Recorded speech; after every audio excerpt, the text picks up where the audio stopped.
Metrópolis de volta com literatura e o nosso convidado é o Fernando Bonassi, escritor, dramaturgo, roteirista, que nos apresenta agora o seu 25º, né, Bonassi? Exato, 25º. Livro, Luxúria. Boa noite. Boa noite. Tudo Obrigado. bem, Bonassi? Olha aqui, olha, eu já vou começar com um trecho do livro, pode ser? Ok. Meu dinheiro não dá para o que eu desejo. Meu desejo não dá para a oferta do mundo. Eu nem sei o que eu desejo. Este é o meu motor contínuo. Eu sei, eu creio que este é o momento histórico de oportunidades, que elas são novas, fáceis, disponíveis. Mas em meio a tudo isso, o meu fôlego está decaindo, falindo, parando. E eu estou afundando como um tubarão que quer morrer afogado. Bonassi, Luxúria. Fernando, nesse seu livro aqui, a gente acompanha a história de uma família da periferia de São Paulo. Ele é metalúrgico, ela é dona de casa, eles têm um filho de 11 anos e ele decide construir uma piscina na casa dele. Coitado dele, mal ele sabe o que isso vai gerar para ele. O que vai gerar para ele. Como essa ideia surgiu? Bom, a ideia surgiu de um certo mal-estar que eu sinto que a minha geração tem. Eu tenho 53 anos, por exemplo, e não comprei um pouco o que a história andou ensinando para mim. Exemplo, a gente tentou eleger um presidente, tivemos o Tancredo morreu entre o Sarney sai, entra Collor não chega lá, fica Itamar. Aí tem o governo do Fernando Henrique, duas temporadas reféns do PFL, aí vem o Lula refém do PMDB. A impressão que eu tenho é de uma frustração histórica muito grande. Eu nasci em 62, tem uma música do Ira, não por acaso chamada Nasci em 62, que é um relato de uma ignorância. Eu nasci em 62, não conheci ninguém, não sei quem eu sou, tal. E um pouco que essa maldição caiu um pouco sobre a minha geração, sobre essa geração que nasceu nos anos 60, que viveu o golpe dentro da escola. Eu cantei o hino nacional todos os dias, de 69 a 74, com a mãozinha no coração. Entendeu? Então tem um mal-estar com o que eu vivi nesta realidade presente, que faz com que eu olhe para mim, para os meus, e digo, não deu certo, cara. Deu tudo errado. Bom, esse trecho inicial aqui, a gente percebe que esse cara, esse trabalhador, está frustrado e está numa crise enorme dentro desse contexto econômico que ele... De prosperidade. De prosperidade. Então, assim, eu sou um cara de esquerda, durante toda a minha vida fui e morrerei de esquerda, para mim é um compromisso moral. Então, o que eu acho disso tudo? Eu acho que havia uma dívida histórica muito grande no Brasil com quem não é branco, com quem não é rico.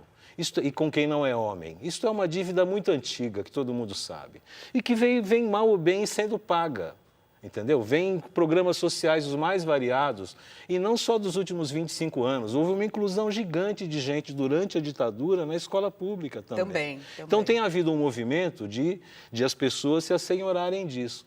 No entanto, nós, de esquerda, infelizmente, não fomos criativos e entendemos que a única coisa que eu preciso dar para você crescer é alguma coisa, e não é alguma coisa. Não é um produto, não é a possibilidade de comprar uma TV. Porque se você vir a TV e não entender a programação, não adianta você ter TV. E digamos que os meus colegas, a minha geração que fez política, teve esse entendimento errado das coisas e achou que se você tivesse uma TV, você ia se ilustrar por isso. Não é verdade. Pois é, e aí a gente acompanha esse personagem que você não dá nome para ele no livro e não dá nome para vários outros personagens, para esses personagens, e ele vai cada vez mais se afundando conforme essa piscina vai sendo cavada na casa dele. E todas essas reflexões estão aí. Tá o problema tá o problema do endividamento, tá o problema do tédio, de uma certa rejeição, porque uma coisa que eu acho interessante do livro é que ele não sucumbe às dívidas apenas porque ele é, digamos, irresponsável com as contas. É porque há uma pressão dos vizinhos contra a piscina. E os vizinhos chegam a dizer para ele o seguinte: democracia é algo que tem que ser desconfortável para todos. Essa é uma ideia brasileira, não é uma ideia da democracia fora daqui. A ideia de que democracia é algo porco e podre para todos é errada. Democracia é algo que tem que ser bom para todos. É verdade. E os vizinhos, de certa maneira, se insurgem contra esse personagem porque ele ousa ser diferente. Isso também é um grande problema em meio ao momento em que vivemos, em que ser diferente criminaliza você.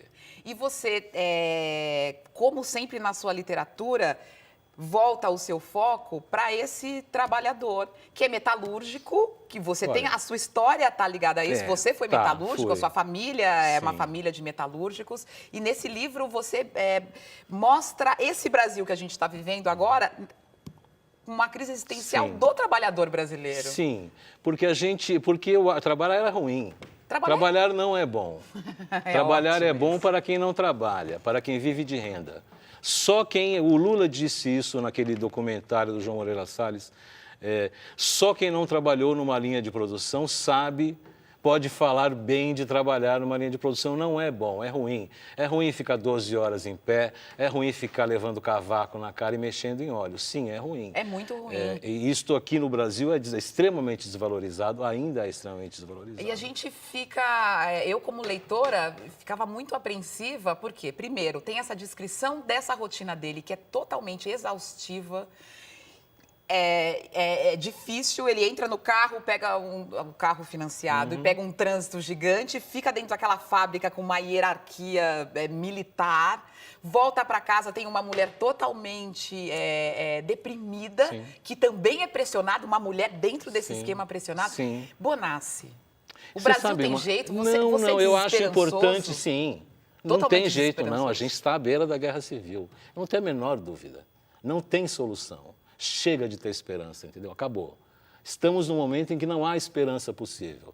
E a gente só vai enxergar a feiura do que nos tornamos se a gente entender que não tem solução. Porque não tem solução que não seja intermediária. A sair os bandidos que estão no poder hoje, entrarão piores, independente dos nomes que queiramos dar aqui a quem são os bandidos. Não tem ilusão. Quando isto acabar, quando os aparentemente bandidos ou os meio bandidos saírem, deixarão o lugar para os criminosos. É isso que está acontecendo. E é importante que as pessoas entendam isso e possam reagir a isso. Mas não há esperança no campo da instituição em que vivemos, não há nenhuma solução. Bom, e se você em casa acredita numa obra de arte que possa te incomodar, que a arte tem que fazer esse papel de te incomodar, eu sugiro o livro do Fernando Bonassi, porque é isso que acontece com a gente. Bonassi, foi um prazer tê-lo aqui no programa de hoje. Prazer é vocês gostarem disso. O interesse de vocês para mim é importantíssimo.